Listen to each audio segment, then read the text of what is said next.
beginners, Scott here.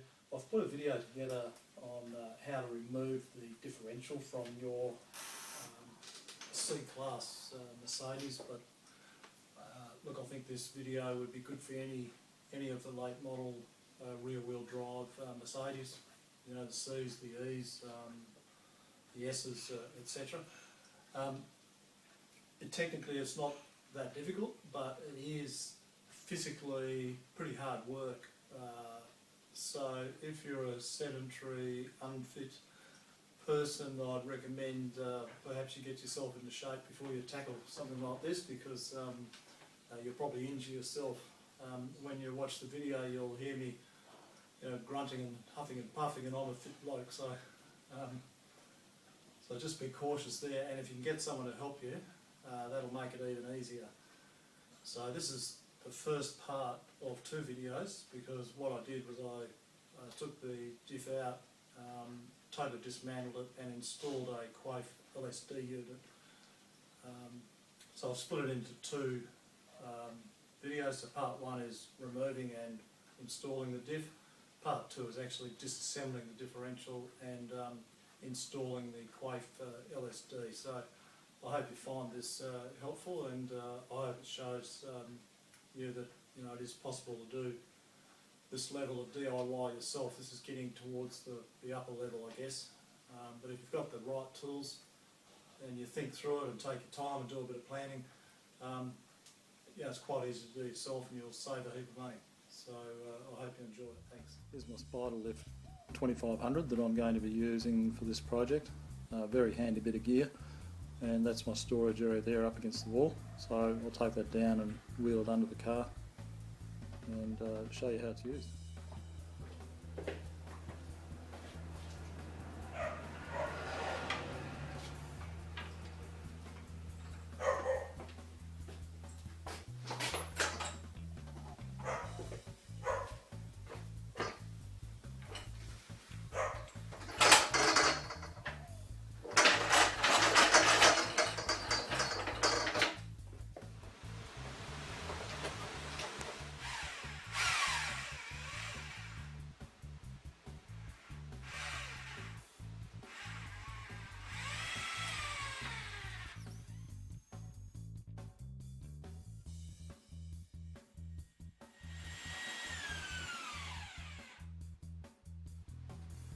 Just come over to the other side with the drill, and I'll just fine tune the height so I can put the safety pin into the bar there.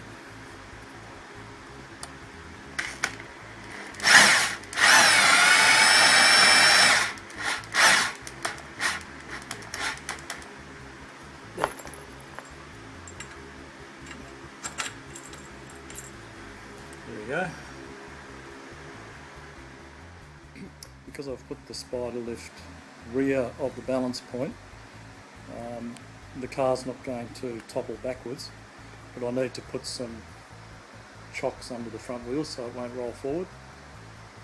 And then I'm going to get under there and remove the rear half of the exhaust system.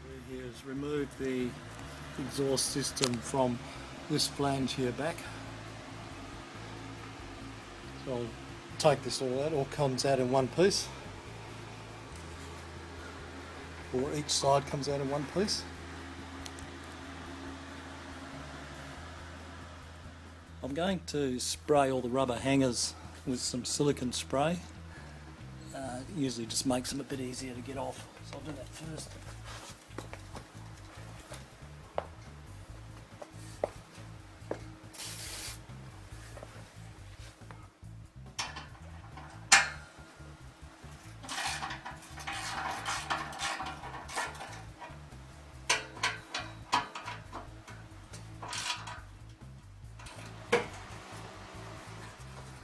Okay, that's the exhaust removed now. Just got to pull it off the end there. It's not difficult to get off at all. Only two clamps up at the front end there, and then two bolts and a bracket there, and then you just have to pull it out of the rubber pins. So while I've got the car up this high, the next thing I'm going to do is disconnect the propeller shaft. Yeah, the nuts on the end of those bolts are 18mm, and the other thing I'm going to do is have to put the key in the ignition and turn the key on so I can get the transmission into neutral, because I'll need to turn that shaft around. Okay, that's a T60 Torx bit on the back there.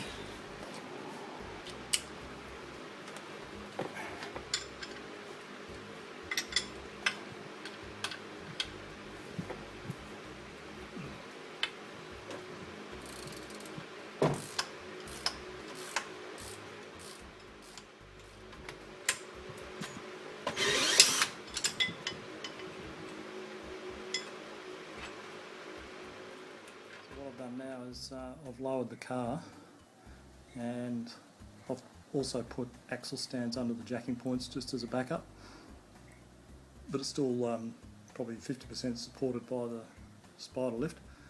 And now I'm going to remove the left hand wheel.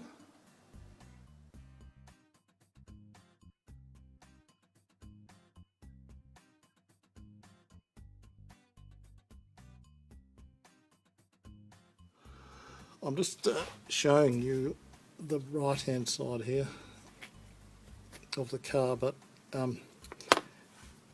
what the manual requires you to do is to remove the bolt there, put a bit of light on it, so to remove that one, and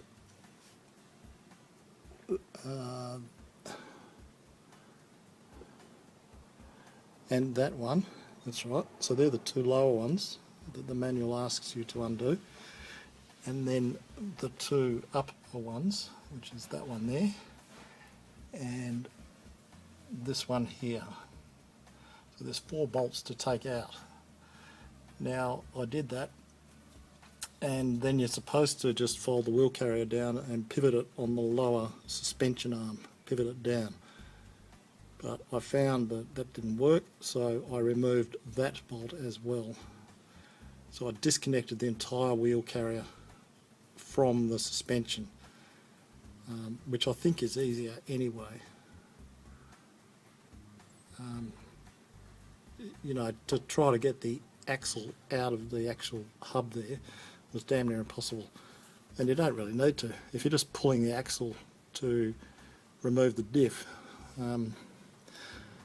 you know, it was far quicker and easier just to undo that and just pull the whole wheel carrier off. So that's how I did it. I took the top camber bolt out, but what I forgot to do was I need to put the jack under the suspension there and lift the whole suspension until the axle is approximately horizontal. So I'll do that now before I take the other 3 out. See, I've taken the top bolt out. This is the camber strut, and the bolt went through there, through the strut and through there.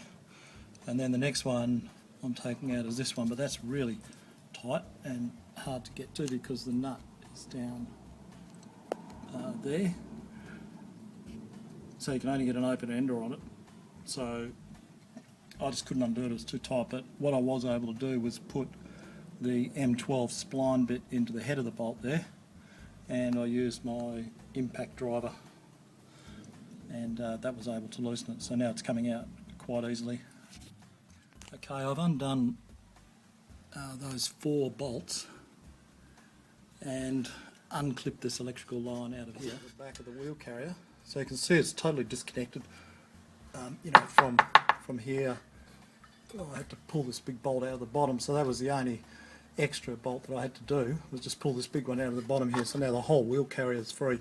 And I think that's easier, actually, than trying to get the axle shaft out of the hub there. And, what I've done is I've lifted it with the jack here, and I'm just going to pull the whole lot back. So I'll pull the axle out of the diff while it's still connected to the wheel carrier. So we'll see how that goes. There's enough extra length on the brake hose and the handbrake cable.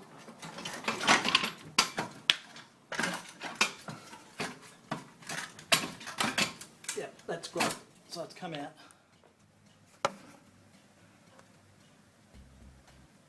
Okay, there's another view there for you. I've just pulled it out completely now. Okay, so I've removed the spare wheel and all the jack, and I've just got to take those two rubber caps out. Okay, taking the two rubber caps off, and you can't see them, but I can see where the two bolts are at the back of the diff. So I just pulled the jack out, and I was able to lift that quite easily. It's not that heavy, so I was able to lift that. You can see it's just all loose now, and I've rested on that milk crate so that can just sit there. That's close to horizontal, and now I can put the jack under the diff and then undo the two rear bolts. Okay. So I've got my jack here, and I'm just raising that, and that will support the diff while I undo the two rear bolts. Okay, so that's just taking the weight now. Yeah, so there's the two bolts, one, and there's the other one that hold the diff in. There's only 3 bolts in total. Just unscrewed the two rear mounting bolts from the diff using my breaker bar and this. That's a T60 Torx bit, and that will fit into the M13 spline bolt.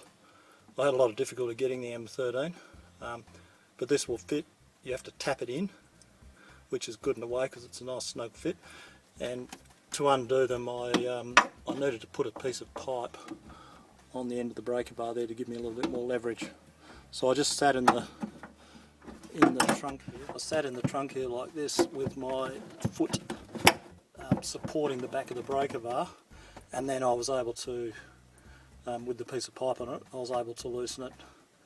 And once I got it about one turn, I then put the cordless drill on with a 1/2 inch drive and just ran it straight out.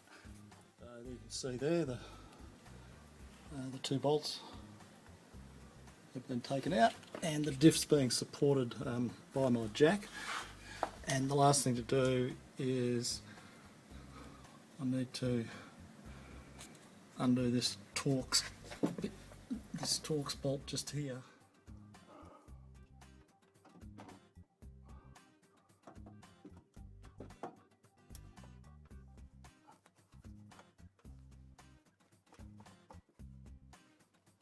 Okay, so I was just able to take that out.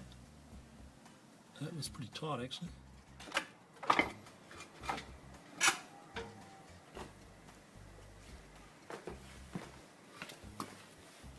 Okay, I've just dropped the axle out, as you can see, and now I've lowered the diff a little bit. I'm just going to lower it a little bit more.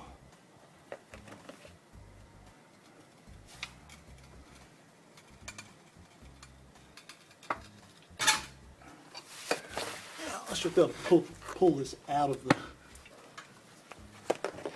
off the other axle.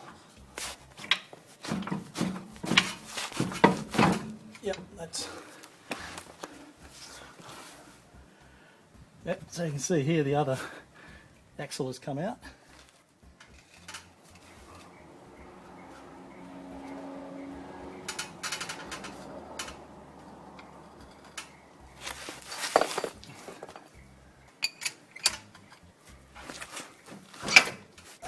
Right, that's out completely.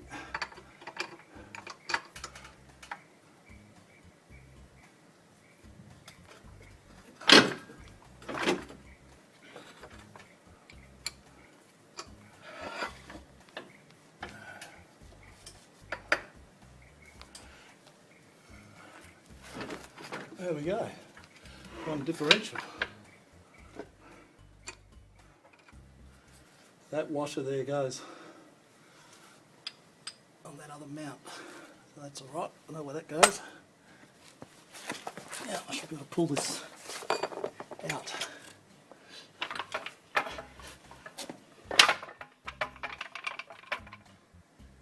So there we go, that wasn't too difficult at all, now that I've been through the learning curve.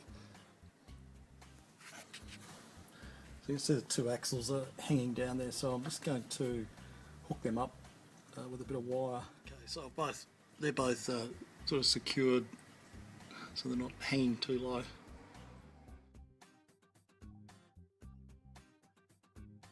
Place the completed differential conversion. I've put the Quaife LSD in, so that's all finished, and now the diff's ready to go back in. Brand new seals on the side for the axles, and you can see the blue sealant on the diff cover.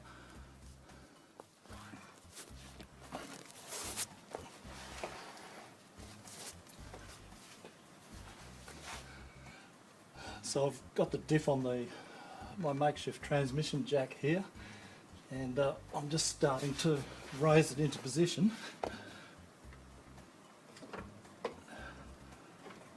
That's about the correct position there.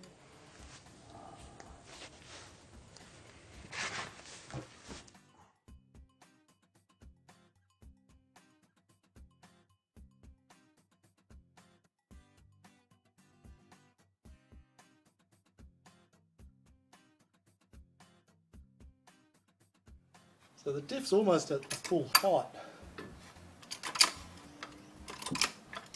That's about full height there, but it's twisted down. But I've got to get this axle. I think what I'll do is I'll put the vehicle in neutral so I can spin this, and I'll get a couple of these bolts in. I think that might help me.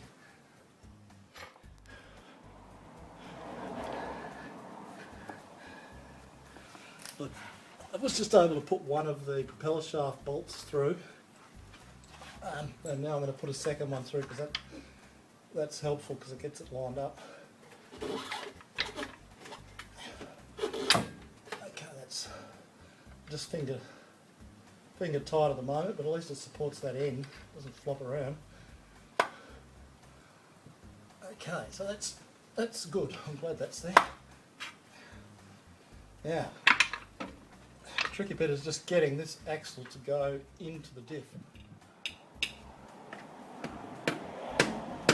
Ah, that's it. That's easy. I'm just using a rubber mallet on the sort of thick, cast, sharp end of the axle here. That's going in quite easily. That's good.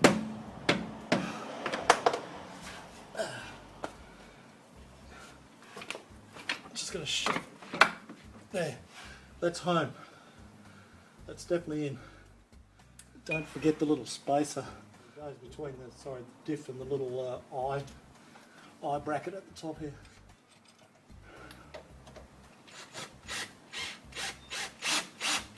Beauty, that's going in.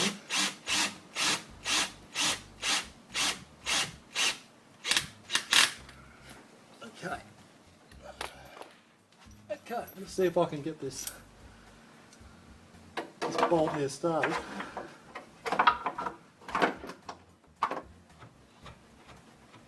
This needs to come down a bit.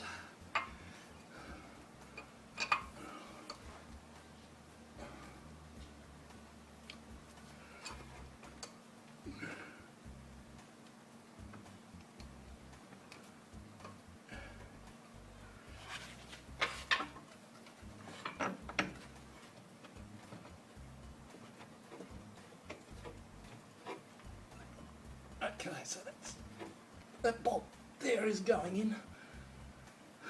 So I'll get the electric drill and just run that in a bit.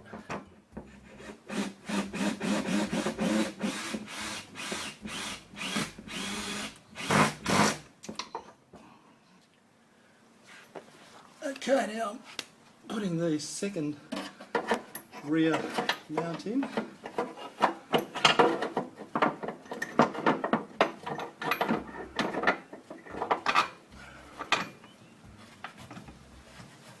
Yep, that thread's taken, so I can get the cordless drill and just run that in.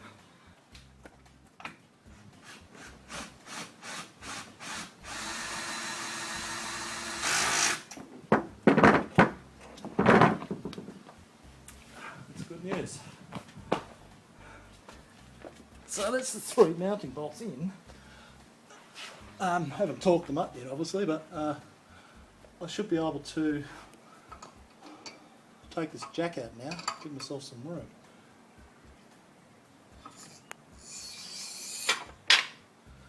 Yep, it's not falling out.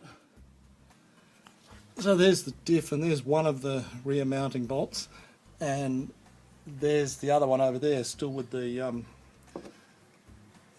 T60 Torx bit in it. A T60 Torx bit will fit the M13 spline.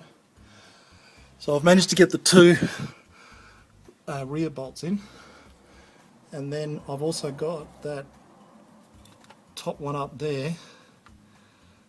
I managed to run that in as well, and I've got two, you can see one there and one on the top there, two of the propeller shaft bolts just in, you know, a couple of turns, so that it's sort of all in the right position now.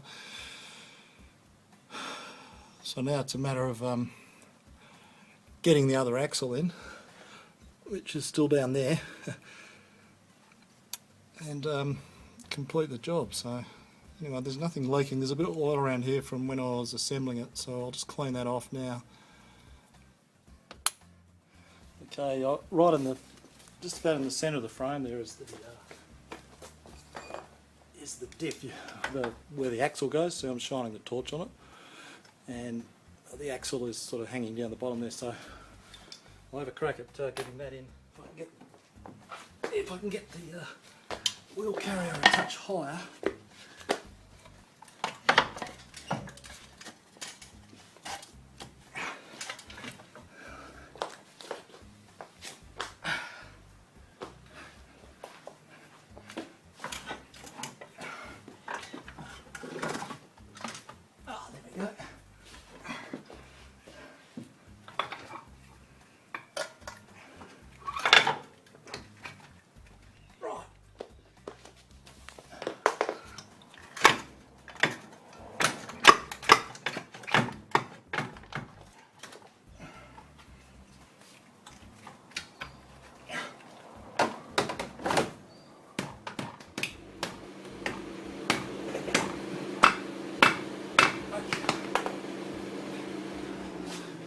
Okay, it's in.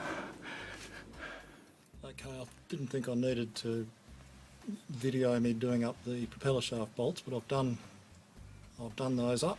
I've torqued that one there to 65 Newton meters as specified, and then I've torqued the two rear bolts there to 170 Newton meters. You do them from inside the trunk or the boot. So there's only 3 bolts holding the differential in place. Both the axles are pushed in, and the other side as well. So it's all going quite well. So now the only thing left under here is the exhaust system. But you know, there's a reasonable amount of work bolting the wheel carrier back onto all the suspension arms. So that's the next job.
putting the exhaust system down.